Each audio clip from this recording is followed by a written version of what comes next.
여러분 안녕하십니까? 아잔초이TV의 아잔초이입니다. 오늘은 6월 26일입니다. 편안히 잘 주무셨습니까? 오늘도 우리에게 새날을 주시고 새 생명을 주신 우리 하나님께 감사와 찬송과 영광을 올려드립니다. 자, 오늘 하나님께서 우리에게 주시는 말씀은 6월 26일 177구 새 생활의 길 성령 충만 사도행전 4장 31절 말씀입니다. 오늘 말씀을 제가 먼저 한국어 성경으로 읽어드리겠습니다. 사도행전 4장 31절 말씀. 빌기를 다하며 모인 곳이 진동하더니 무리가 다 성령이 충만하여 담대히 하나님의 말씀을 전하니라.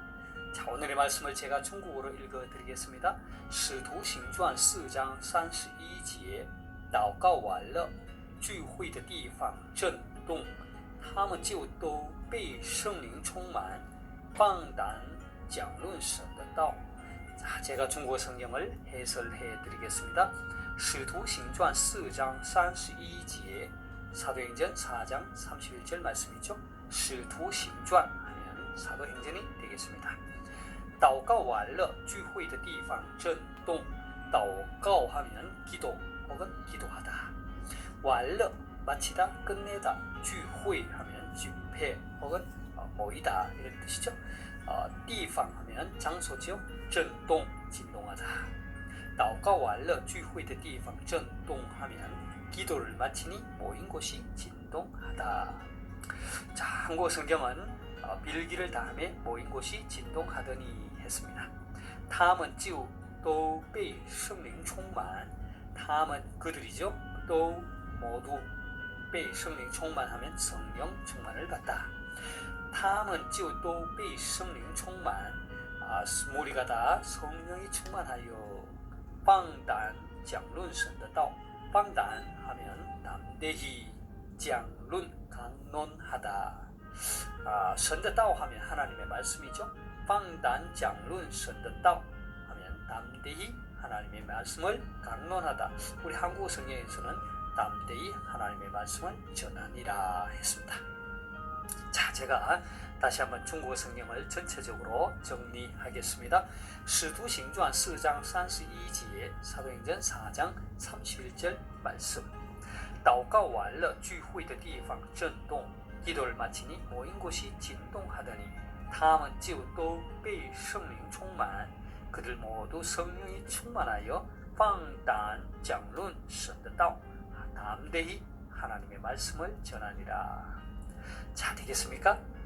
사랑하는 여러분, 저는 어제의 영상에서 우리 성도들이 성령의 충만함을 받아야 하는 이유와 그 유익에 대해서 말씀을 드렸습니다. 우리 성도들은 성령으로 거듭난 자들입니다. 뿐만 아니라 성령께서 우리 안에 내주하시는 성전입니다. 그러하기에 우리는 오직 성령의 충만함을 받아야 합니다. 성령의 충만함을 받는다는 것은 우리의 삶의 주인이 내가 아니라 성령이심을 인정하고 성령께서 우리 삶을 다스리시고 인도하시도록 맡기는 것입니다. 그렇게 할 때 곧 성령의 충만함을 받게 될 때 우리의 삶에는 큰 변화가 일어납니다. 그 삶의 변화 가운데 첫째는 하나님과의 관계가 회복됩니다. 하나님과의 친밀한 관계 속에서 찬송하는 삶, 감사하는 삶, 그리고 순종하는 삶을 살게 되지요. 두 번째는 사람들과의 관계가 회복됩니다. 특히 가정에서 남편과 아내, 부모와 자녀 간의 관계의 변화를 가져오게 되고 더 나아가 사회에서 다른 사람들과의 관계의 변화를 가져오게 됩니다. 그리스도를 경외함으로 피차 복종하게 되지요. 따라서 그리스도인의 삶에 있어서 성령 충만은 선택사항이 아니라 필수사항인 것입니다. 그래서 사도 바울은 에베소서 5장 18절에서 오직 성령의 충만함을 받으라 라고 분부한 것입니다. 자, 오늘의 말씀 또한 성령으로 충만한 삶이 어떠한 것인지를 잘 보여주는 매우 귀한 말씀입니다. 오늘의 말씀을 이해하기 위해 그 배경을 간단히 말씀드리고자 합니다. 예수 그리스도께서 이 땅에서의 사역을 마치시고 승천하신 후 오순절 120명의 제자들이 모인 마가의 다락방에 성령께서 강림하시게 됩니다. 성령으로 충만함을 받은 베드로는 더 이상 과거에 그가 믿고 따르던 스승이신 예수님을 3번이나 부인했던 그런 나약하고 무기력한 제자가 아니었습니다.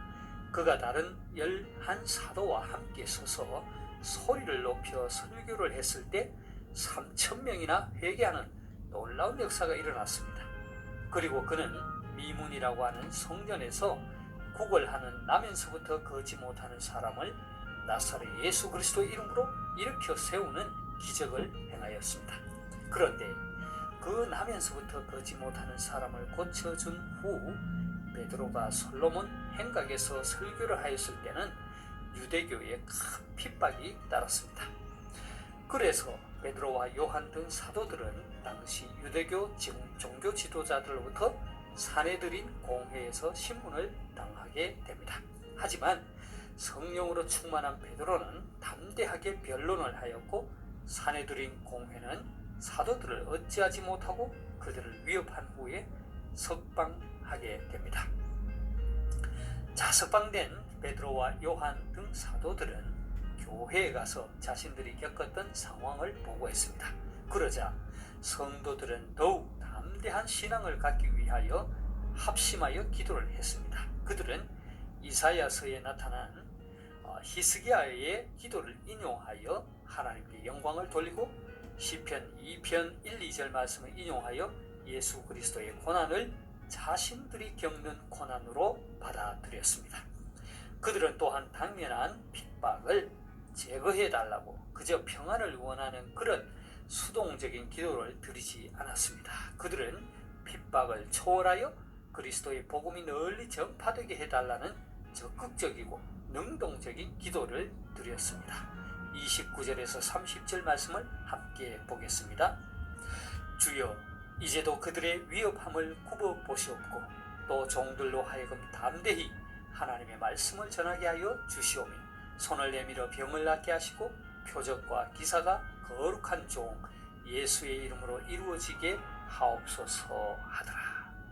자, 이상이 오늘의 말씀의 전체적인 배경인 것입니다. 베드로를 비롯한 사도들의 보고를 듣고 하나님께 간절히 기도했던 성도들이 빌기를 다했을 때 놀라운 일이 일어난 것입니다. 오늘 말씀을 다시 한번 보겠습니다.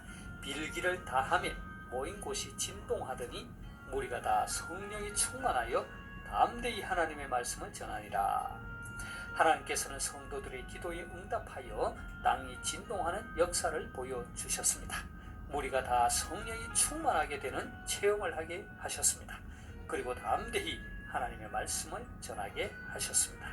오늘의 말씀 속에서 우리는 성도들이 성령 충만함을 받게 될 때 나타나는 또 하나의 삶의 변화를 발견하게 됩니다. 그것은 바로 하나님의 말씀을 담대하게 전한다는 것이죠. 다시 말해서 성도들이 마땅히 감당해야 할 복음 전파의 사명을 담대하게 감당하게 된다는 것입니다. 사랑하는 여러분, 여러분은 하나님의 말씀을 다른 사람들에게 전해보신 적 있으십니까? 불신자들에게 전도지라도 나누어 본 적이 있으십니까? 전도팀을 이루어 노방 전도를 해보신 적이 있으십니까? 참으로 신기한 것은요, 그저 얇은 전도지 한 장, 그저 작은 프린트물에 불과한 전도지 한 장이라도 다른 사람에게 손을 펼쳐 전한다는 것이 얼마나 힘들고 어려운지 경험해 보셨습니까? 아니면 사형리나 다른 전도책자를 가지고 여러분의 입을 열어 불신자에게 복음의 진술을 짧은 시간에 전한다는 것이 얼마나 힘든 일인지 경험해 보셨습니까? 아주 쉬운 것 같지만 결코 쉬운 것이 아닌 것은 이것이 바로 영적 전쟁이기 때문입니다. 하나님을 믿지 못하게 하는 사탄의 집요한 방해와 공격이 있기 때문이죠. 그러하기에 입을 열어 예수 믿으세요 라는 말을 하는 것도, 손을 뻗쳐 전도지를 건네는 것도 먼저 충분히 기도하지 않으면 할 수 없다는 것을 깨닫게 될 것입니다. 성령의 충만함을 받지 않고서는 할 수 없다는 것을 절실하게 느낄 것입니다. 오늘 말씀에서와 같이 사도들과 교회의 무리들이 하나님께 간절히 기도함으로 성령의 충만함을 받아 그들이 담대히 복음을 전했던 것처럼 저와 여러분 모두 성령의 충만함을 받아 주님 위탁하신 복음 전파의 사명을 담대하게 감당할 수 있기를 바랍니다. 제가 오늘 말씀을 다시 한번 읽고 마치도록 하겠습니다. 사도행전 4장 31절 말씀. 빌기를 다함에 모인 곳이 진동하더니 무리가 다 성령이 충만하여 담대히 하나님의 말씀을 전하니라. 使徒行传4章32节，祷告完了，聚会的地方震动，他们就都被圣灵充满，放胆讲论神的道。 하나님께서 여러분에게 복 주시기를 원합니다. 愿神赐福大家，明天再见，내일 다시 뵙겠습니다.